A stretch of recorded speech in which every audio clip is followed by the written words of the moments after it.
How's it going, fellas? My name's Andy, and today we're going to take a look at a couple of former NBA players who would be a perfect fit for the league today.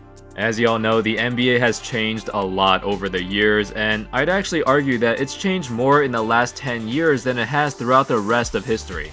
However, there are always some older players who you look at and say, man, that guy is playing in the wrong era. If he was playing today, he would be even better. Honestly, there's probably a lot of players who fit this category, but I don't want to put any all-time greats on this list. Like Larry Bird, for example. I'm sure he'd be amazing today, but he'd be amazing in any era. Alright, without further ado, let's get started. Andrei Kirilenko. In my opinion, besides Tim Duncan and Scottie Pippen, Andrei Kirilenko was the best defender to never win the Defensive Player of the Year award. The guy was just ridiculous on that end, and any player who played against him would say the same thing. For a couple of seasons, he averaged over 1.5 steals and 3 blocks per game, which is just crazy, especially since he spent most of his time as a small forward. So getting over 3 blocks a game, playing as a small forward, that's pretty damn ridiculous. Now, I know steals and blocks are not the best way to measure how good a defender is, but his defensive stats and other metrics are just as good. And to be honest, just watching him, you can tell how much of an impact that he had on that end. The Jazz would always put him on the opponent's best player. Whether it's a point guard or power forward, he could pretty much take care of anyone and give them a hard time.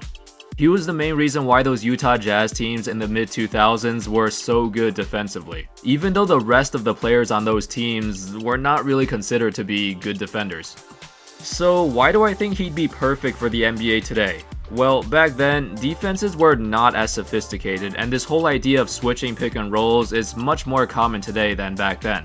So for a guy like Andrei Kirilenko, who was 6'9", 230 pounds, as laterally quick as a guard, and a wingspan as long as a big man, he is the ideal defender today. I think he'd be able to do the same things defensively as Draymond and Kawhi, but slightly better because he was just bigger. And all around, Kirilenko was just a Swiss Army knife type of player. Offensively, he could score if you needed him to, he could make passes, rebound, and he could also pretty much do everything. He was just an amazing player that gets kinda overlooked sometimes. Shawn Marion. Marion was a 4-time All-Star and he already had an amazing career anyway, but I think if he played today, he'd be even better and get a lot more recognition. Not only for his crazy athleticism and versatility, but also for his defense. Obviously, he spent his best years playing on the Suns, who were not exactly known for their defense, of course, but that also overshadowed how good he was on that end. Here's a crazy fact. Shawn Marion has never made a single all-defensive team in his entire career. No all-defense first teams, no second teams, nothing. That's insane, and to be honest, he's probably the best defender who's never made either team. I understand why. It was mainly because the Suns had a reputation for not caring about defense back then, but still, it just overshadowed his individual skills. In today's game, the Matrix would be a perfect fit for any team. He doesn't need the ball to be effective, he can play and defend multiple positions just like Kirilenko, and he could probably play as a small ball center sometimes too. But he's way faster and way more athletic than most big guys. In his best season, 2005 to 2006, he averaged 22 points, 12 rebounds, 2 assists, 2 steals, and nearly 2 blocks per game. On 53% from the field, 59% true shooting percentage.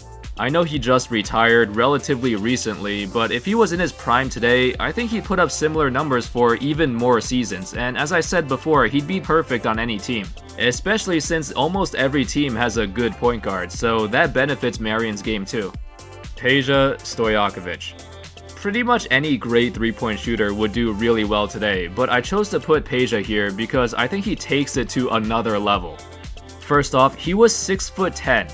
He played small forward back in the day with the Kings, but he had the size of a modern power forward or center today.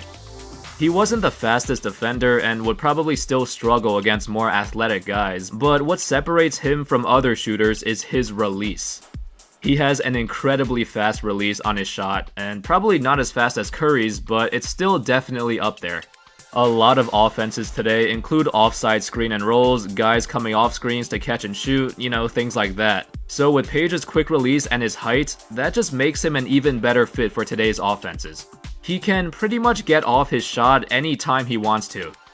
Now imagine if you put prime Peja Stojakovic on the Rockets today. He'd be like Ryan Anderson on steroids.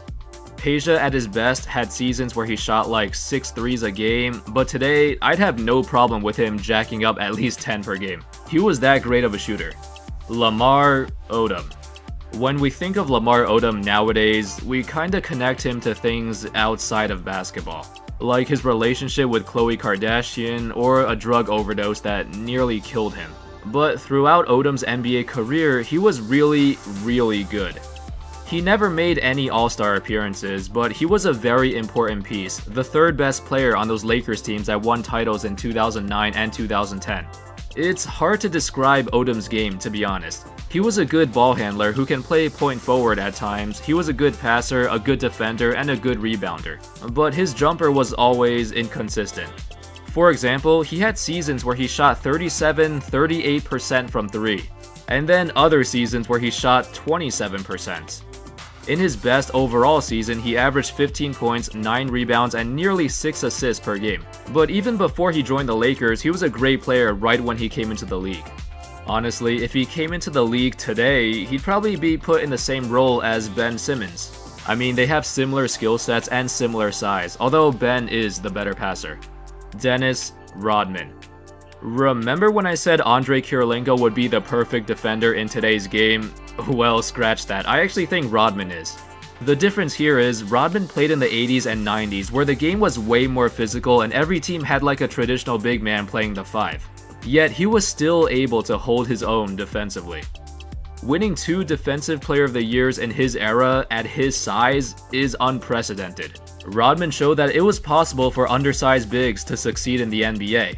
Of course, Ben Wallace was another guy who was similar. But what made Rodman unique was that he became one of the best defenders of all time without recording that many steals or blocks. He had career averages of 0.7 steals and 0.6 blocks per game, and never even averaged over 1 of either stat in any season. But what he did do well was his positional defense. He was always just in the right place at the right time, guarding guys on the perimeter and battling with bigger guys down low. Rodman also had a knack for the ball, which you can clearly see from his absurd rebounding numbers. I know he's a Hall of Famer, but he'd be even better today for the same reasons as Kirilenko and Marion. Any team would love to have a guy like Rodman on defense. Mark Price and Reggie Miller. So we got back-to-back older players, and I'm assuming most fans have never really seen many highlights of Mark Price. Price was one of the best pure shooters ever, and on top of that, he was an amazing passer. During an era where very few point guards were the primary scorers on their team, Price was an outlier. He averaged 17 to 19 points in his prime, and he's a career 40% three-point shooter. However, he only took about 3 or 4 threes a game, and that was mainly because offenses back then did not focus on the three-pointer.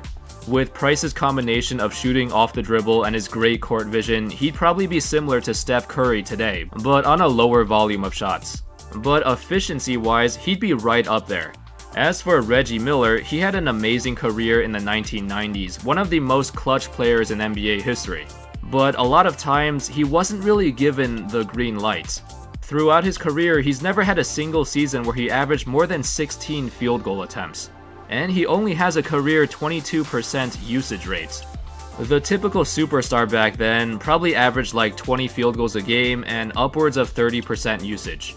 Part of that was because most of the Indiana teams that Reggie played on were really good from top to bottom, and they had other options too. But today, Reggie would without question be the bona fide franchise player for most teams. He would be putting up at least 22 or 23 shots a game. As I mentioned earlier, he was an absurdly efficient scorer back at a time where the three-point shot wasn't widely accepted. Just like Price and Stojakovic, Reggie would be putting up like twice as many threes today. And unlike what some people believe, Reggie was great at creating his own shot as well. Like, people compare him to Klay Thompson, who has like 80% of his shots assisted, but Reggie was a phenomenal all-around player. Last but not least, The player who was the main reason why everyone hated the Spurs in the 2000s. The Karate Kid himself, Bruce Bowen. Alright, so besides Spurs fans, everyone pretty much hated Bruce. There's been some players over the years who believed that he was a flat-out dirty player. They thought he would intentionally step under a shooter's landing space, which caused a whole lot of injuries. Bowen is actually the main reason why the NBA stressed the importance of giving a shooter space to land, or else it's instantly a foul. So this part of his game is not going to translate to today. But everything else, the tenacious defense, the shooting, the hustle plays, they're all going to be highlighted and recognized much more. Right now, every team wants 3-and-D players, and Bowen has fulfilled that role to the greatest extent. On offense, he shoots threes and cuts to the rim, and on defense, he guards the opponent's best player. 3-and-D players are the best role players in the league right now, and if you can play that role at the highest level, you're gonna help your team a lot. And that's all, folks. What other players do you think would be a lot better today than back when they played? Thanks for watching, everyone, and I'll see you next time.